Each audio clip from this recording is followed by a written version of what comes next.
work already at that time. And she did a really great great job, and her book on childcare as a work, sociological perspective of motherhood, was a really turning in Ukrainian academia. It was the first one, and it turned the debate and discussion of the issue because it was thought from feminist perspective. It was introducing a really great approach to voicing these experiences, and was done and really in many conferences and in many discussions when we talk about this topic. Olena's work is really the one which is cornerstone. So she is now there on more than 100 scientific and journalistic publications, and it's really very great seeing that we have Olena not only as academic person, but the one who popularized it in media, and we have very good media source, Gender in Detail, where Olena is author. She also worked as a gender advisor at Poltava State Administration, and it's also great work for community for making this issue voiced and giving them work in the ground. Also, Olena did a lot in expert for the law on gender, on this law on gender equality in education. She was one of the first of the expert of the team, and from 2015 till 2024, but it was already admitted. So both as practitioner and academic, it's really great to have Olena's expertise today with us. Since Olena also was a visiting scholar at Institute of Research of Women and Gender, University of Michigan, within the frame of Carnegie Research Fellowship Project program and Prague Civil Society Center. And since April 2022, Olena is a visiting scholar at Technical University of Munich, Germany, as a displaced scholar.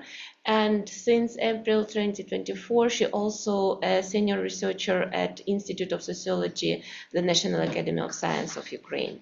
So I will not take more time, and with a great pleasure give a floor to Olena with her keynote speech, Either Fight or Pay Taxes, Constructing Citizenship and its Gender Application in the Context of the War in Ukraine. The floor is yours. Thank you very much, Svetlana.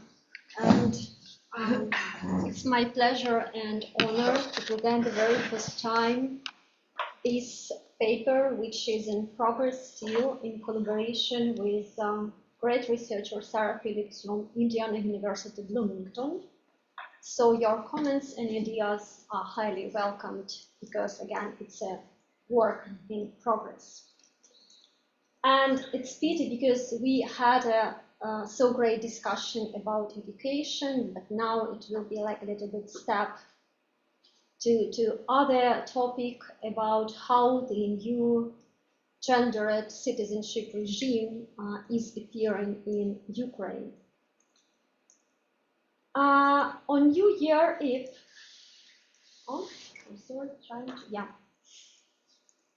December 31 last year, so almost 2 years after the start of the Russia full-scale war, President of Ukraine Zelensky delivered a traditional New Year's address. He called on Ukrainians to strengthen unity and intensify the struggle. He thanked all Ukrainians who work and fight every day and noted that to win, we must live by the rule: either you work or you fight. He wished to everyone who is still hesitating to make a bold choice next year to defend their own country, to work for it, to help to find ourselves in our own country, And he also asked those who hesitate to make a choice, quotation, because I know that one day one will have to ask the question, who am I? Make a choice. Who do I want to be? A victim or a winner, a refugee or a citizen? We take the end of quotation. We take this address as a starting point to think deeply about how citizenship is being reconsidered and reconstructed in Ukraine during the war from the perspective of gender.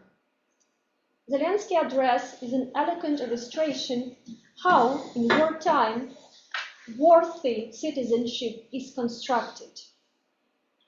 It seems that this address is gender neutral, but we suppose that it has gender implications. First, the work or fight dichotomy symbolically excludes certain groups of citizens from citizenship, including economically inactive women who provide child care and care for elderly, disabled people, and other groups.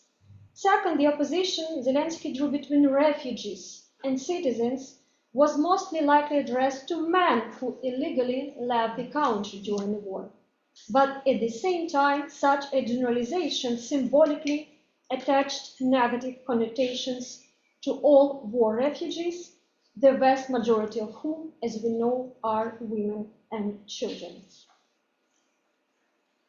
Our research question is how gendered citizenship is constructed in legislation and public discourse in Ukraine in the context of the full-scale Russia war.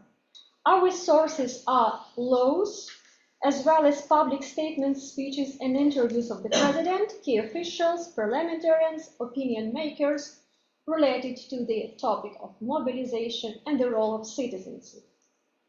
To offer you some basic ideas, I will focus my today's talk on three cases, three dimensions. The construction of, the construction of the role of male citizen in the context of war, the construction of role female citizen, and the construction of the role citizenship of LGBT soldiers, as a case to show the intersections of gender, citizenship, and sexuality.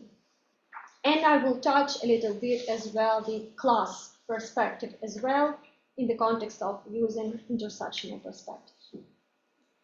There are different perspectives on the concept of citizenship, which scholars variously approaching citizenship in terms of rights and obligations, practice and action, identity, and sense of belonging.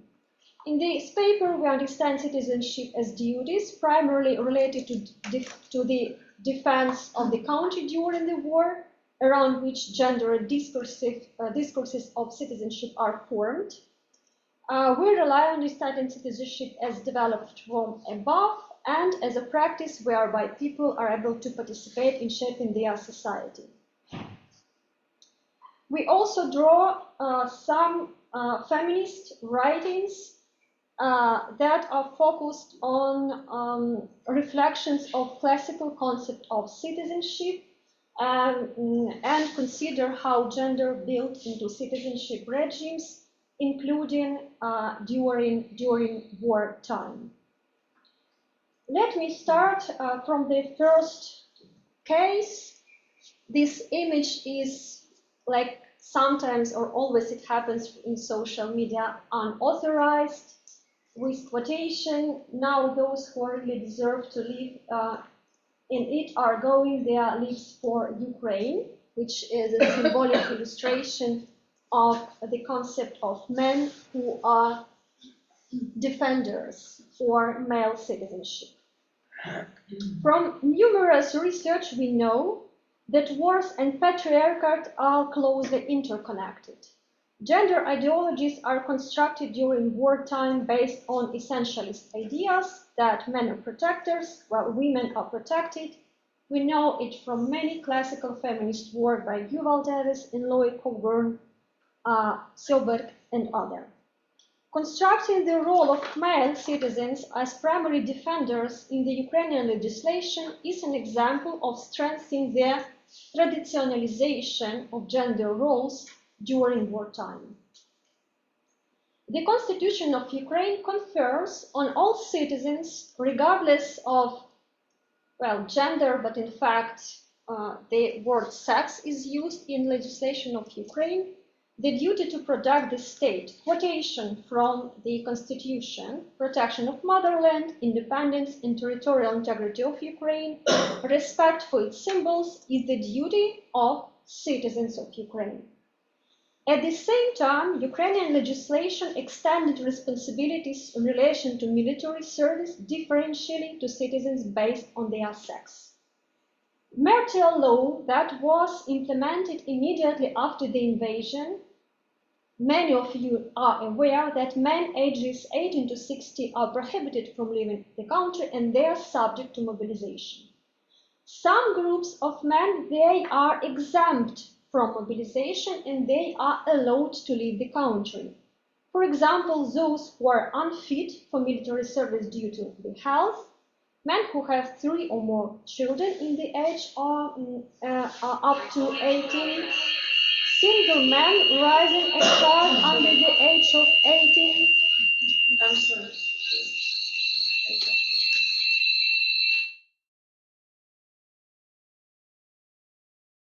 A child with a disability.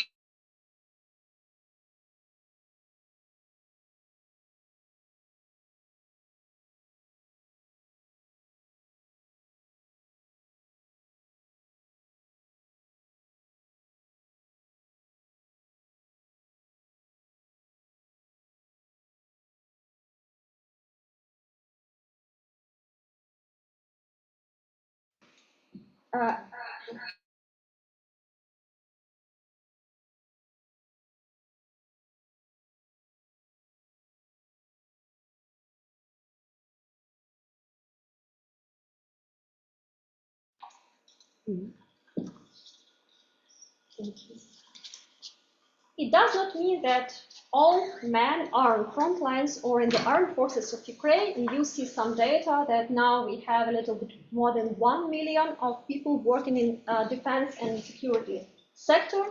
And yesterday we have discussed the data that we have 42,000 of women military in professional army, because professional army is open to women since 2014. So the war affects the relations between the state and individuals in gendered way. The one set of full-scale war and the adoption of martial law led to the de facto enrichment of gendered citizenship, primarily associated with mobilization for male citizens, which had consequences not only for men, but for women also. If men are expected to fulfill the role of protecting the state, women are entrusted by default with the function to providing child care and protection for children. At the same time, women can be discursively excluded from full citizenship, which during the war is constructed mainly around participation in the defense of the state or explicit efforts on supporting Ukrainian armed forces. Let's look at some data about the climate of opinion in Ukrainian society. I will provide you some additional data about public attitudes to give you more understanding of the context. If we look at the public opinion on mobilization issue, I have to note that it has changed over the years of the war. At the beginning of the invasion, in Ukrainian army, 400,000 volunteers entered, and military experts said that it's a huge amount, like many people who enter as volunteers. What we have now, what kind of data we have on this? The last year, 35% of men surveyed expressed their willingness to be mobilized if so-called povistka, as someone, it's a special document, and if a man got this document, he is obliged to go to military commissariat to pass certain procedures. It was survey conducted for urban population, but we don't have any other data. What about the opinions about those men who don't want to go to the armed forces of Ukraine? 43% of surveyed Ukrainians feel ashamed of men who hide from mobilization, but more than half Ukrainians believe that they can understand that those men who don't want to go, because quotation, no wants to die. It was a formulation of the question of the survey. And we know many cases from media when men use different illegal or semi-legal actions, schemes to cross the border or avoid conscription. And I would say that a certain public tension exists, that some people or many people, we don't have this data, they consider the practices of mobilization that as unfair and classed. And one case which we know from media, from Ukrainska Pravda investigation, so-called Monaco battalion. It's a metaphor to describe symbolically the image of Ukrainian politicians, deputies, influential businessmen, other powerful people who were able to left Ukraine after the start of the full-scale war, probably illegally by using their power and connections that are unavailable for the majority of Ukrainian people. Men's mobilization practices clash with public official discourse. For example, the image of the so-called ухилян, evader, that is a man who evades his duty to serve, entered public media and official discourse. And we have some statements from officials or from military. For example, quotation from one interview with military commissariat officer that evaders should have no rights in Ukraine until they fulfill their obligations to Ukraine. What about the public reactions? Because I have mentioned that the perspective of active citizenship is important as well. Are there any public reactions to these statements? The restrictions of men's rights cause a reaction from public. Many public petitions, they were registered, and at least 2 of them, they collected 25,000 on votes, and according to the law, president has to consider these type of petitions. He rejected these petitions because this petition had demand to ban the restrictions for men travel abroad, especially for men who have the lack of military training. And the president noted as a reply for this petition's quotation that citizens of Ukraine have equal constitutional rights and freedoms, and there can be no privileges or restrictions based on race, skin color, sex, ethnic and social origin, etc. And again, he referred to the article of the Constitution that defense of the motherland is the obligation of all Ukrainian citizens. At the end of 2023, Vladimir Zelensky began to address this rhetoric to men who had gone abroad since the beginning of the war and before the war started.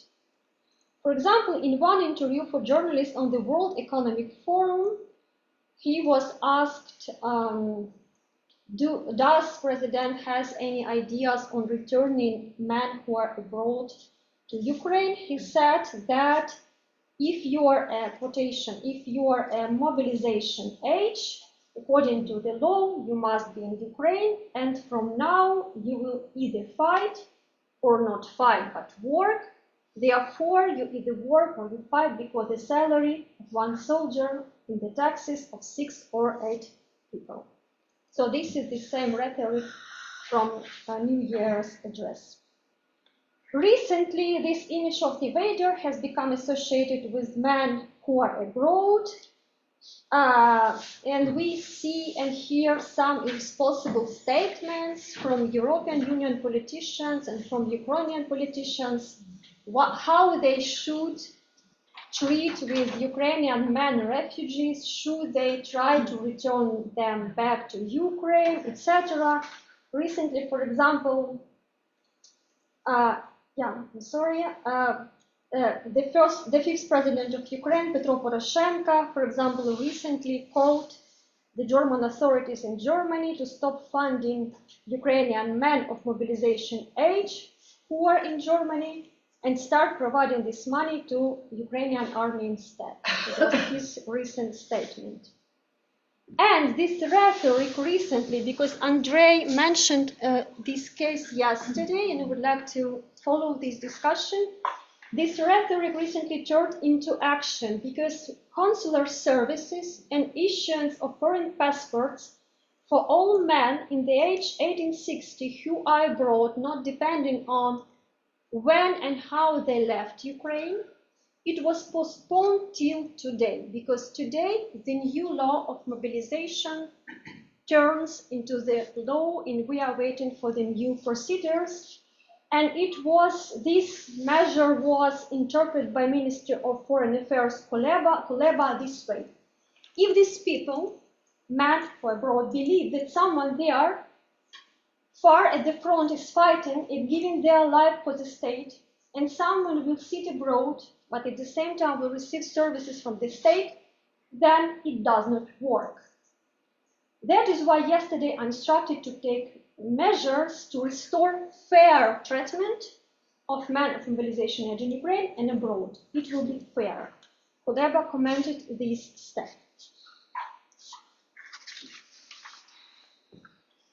Then I'm moving towards how female citizenship during the war is constructed. Neither the laws nor the dominant discourse assigns women the duty to protect the state. At the legal level, military service, we have discussed it yesterday. Olga mentioned it in her presentation. Military service for civilian women, it's a right, but not an obligation. Of course, I'm not optimistic in that sense. It does not mean that if a woman would like to be mobilized, she will be accepted. Of course, women, they still face with sexism or refusal to accept her in the military forces, but at least at the legislation level, it works like this. In December 2023, Zelensky said that he would not, or he will never sign a law with the norm of the mobilization of women. As of now, indeed, it's their rights. Women from some professions, like in medical or pharmaceutical specialties, they must be registered in military offices, but it does not imply conscriptions. And actually, even if a woman who is a doctor is in this military registration, she has no, as of now at least, she has no any restrictions, like for example, on traveling abroad. The discussion about the issues of equal responsibilities of women and men in the state defense, they are sometimes going on. I mean, that is still a very sensitive topic for Ukrainian society, but there are some discussions that are happening. For example, I'm so sorry. We have discussed this data yesterday, and just to be clear, some more data about women who are professional military personnel. But going back to civilian women and the discourse, one example, Верховна Rada deputy, she is famous and pro-feminist deputy, Inna Sovsun. She stated the following. If it is necessary for the needs of the defense of the state, if we say that we can't win without it, there is no scenario in which we can win without women who are serving. And from the point of view of ensuring justice, if it's critically necessary for the defense of the state and we have no other to replace part of the people who serve in the army, then we should introduce conscription for women. End of quotations. Previously, military service woman, very famous one, Yarina Chornogus, also spoke about the idea of mobilization of women. She was convinced that it is necessary to mobilize at least certain number of women who have required physical abilities, desire, and professional skills. Chornogus also expressed the idea of creating purely female military units where service women would not face sexism and discrimination, which they still often experience in the army from men. So, if women during wartime are not obliged by the duty to protect the state, they have only one duty, to protect their children. But it seems this discourse, or this, it seems, obvious idea in patriarchal order is under the question and the discursive level. What I mean, it's not so easy to be a mother citizen during the war. And I will show you, I will bring you back to this New Year's Zelensky address in the meaning of the contrast between refugees and citizens, because we believe that this places women in symbolic disadvantage as well. Let's look at some data about public attitudes towards women and men refugees in Ukraine. Well, I was not surprised when I saw this data. The most positive attitudes in society is towards refugee women with children. So the vast majority of Ukrainians, they have some sympathy or warm, so to say, warm feelings toward them. Men who do not have children and have moved abroad have the most negative attitudes, according to the last surveys by Rating Grupa. At the same time, the attitude towards men of conscription age who do not serve at the front but stay in Ukraine is more neutral. So the most negative attitudes, again, are towards men who left Ukraine after the start of full-scale invasion. But the president's New Year address, especially constructed this contrast between refugees and citizens, it's indeed symbolically excluded or threatens women's refugee citizenship, and it was a lot of critiques in media and social media that many women refugees, they perceived this contrast as something that humiliates them, right? That excluded them from the full citizenship. This contrast, refugees versus citizens. And my final part or final case to show you how in these new citizenship regimes, what is going on by using the intersectional approach with the issue of sexuality. And yesterday, I got a question, right, and promised you to provide maybe more ideas on this, what is going on in the context of LGBT people rights.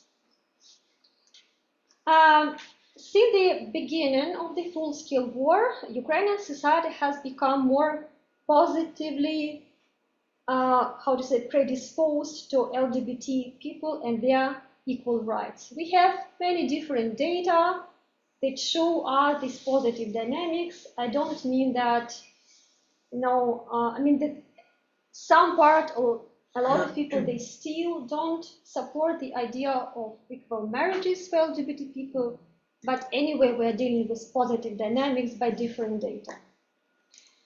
I can assume, or other my colleagues, they assume that it happened due to a change in the political climate associated with Ukraine becoming a candidate for European Union membership. And the second reason, I guess, that I offered this yesterday in my presentation, it's social and cultural changes of the war against the values of the so-called Russian world based on homophobia, because we know that Ukrainian society seeks to distance itself from these Ruski Mir values, and we try to show our openness to the idea of European Union values, human rights values, etc. And of course, it affected on this public climate, or how people there responded to different surveys. In other words, for Ukraine, Russia's full-scale invasion with its so-called gay Europa logic became an opportunity, context, or the window of opportunity to promote tolerance for LGBT persons or their equal rights. With the beginning of the war, much attention in Ukraine was paid to the fact that LGBT soldiers are serving in many military units, and I agree, we have discussed it yesterday, that LGBT soldiers, it's a rather and very visible now group or force, visible in media. You can find their web page, and they're really, really active. Discourse in support of granting LGBT people right to register marriages, because in Ukraine, LGBT people, they don't have the same right to register marriage still. And it's interesting because in summer 2022, it was the very first time in Ukrainian history of Ukrainian independence, a public petition on granting same-sex marriages right got 25,000 of votes that is necessary to be considered by the president. He rejected this. Interesting how it was formulated. It was only one sentence in this petition. Quotation. At this time, every day can be the last one. Let people of the same sex get the opportunity to start a family and have an official document to prove it. They need the same rights as traditional couples. The end of quotation. Zelensky rejected and referred to the norm of the Constitution of Ukraine, because in the Ukrainian Constitution it's indicated that marriage is the unit of female and male, and according to Ukrainian laws, during the wartime, the Constitution cannot be changed. So there is no legal mechanism to change it.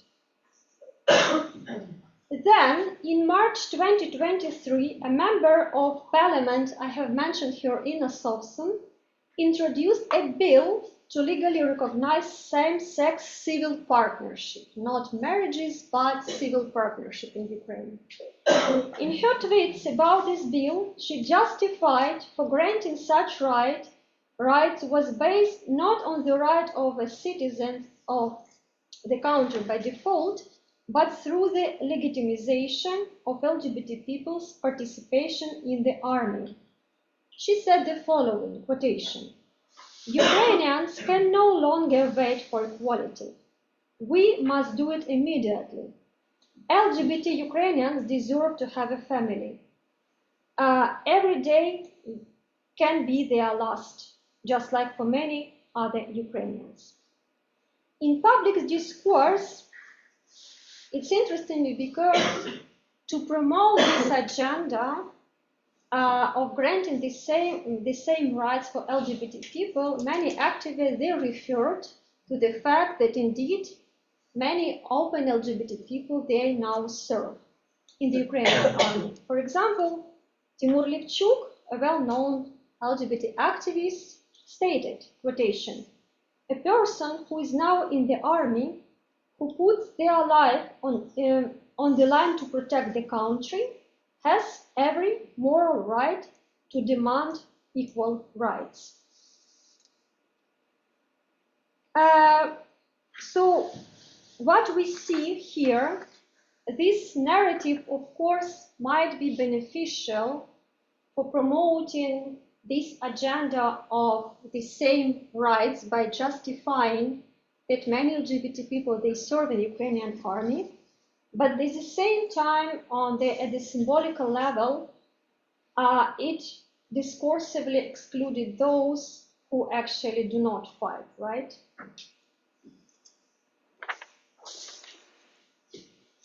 Let me go to the conclusion.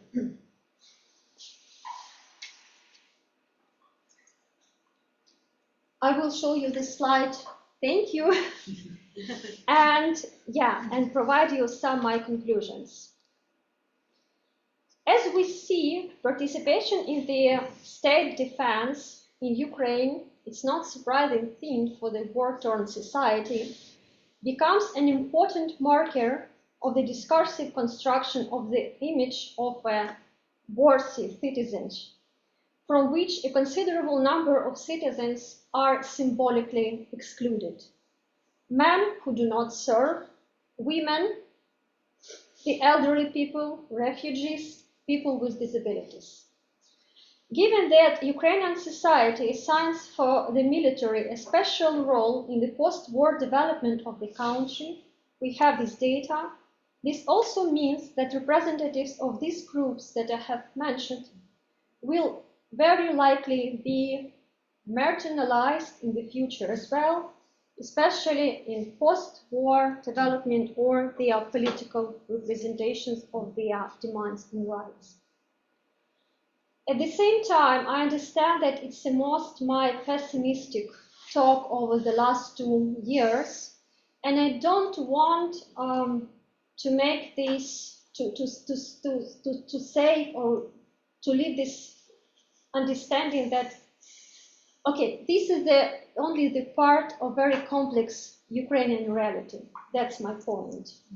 And I would be happy to make a short bridge with my yesterday talk at our round table and to add something to this perspective. There are many counter tendencies that become, I would say, a certain safeguards for the systemic conservative turn in gender roles, in gender issues, in gender equality discourse. First, we don't have such signs of these markers of systemic conservative term at the level of cultural attitudes, expectations, and stereotypes. I have mentioned yesterday, because the research data shows us that 80% of Ukrainians, they equally associate the image of military personnel veteran equally with women and men, so the visibility of military women in Ukraine definitely affects and challenges the patriarchal gender order. The war did not stop the positive dynamics on the rejection of gender stereotypes. We have data that during the war, the share of Ukrainians who believe that men are better leaders decreased 2 times, while the share of men who would like to take parental leave doubled for 3 years from 20 to 50%. That from sociological point of view, it's a huge progress, at least in the attitudes. Finally, the political context of the war, which is connected with the movement of Ukrainian society towards European integration, as well as a strong feminist movement. I would like to stress that I'm sure that in Ukraine we have rather strong feminist movement. Altogether, I see or consider this as certain safeguard against systematic conservative backlash. Thank you very much. Thank you so very much, Olena. It was really very rich, informative, and emotionally touched, and intellectually provocative presentation and speech. I really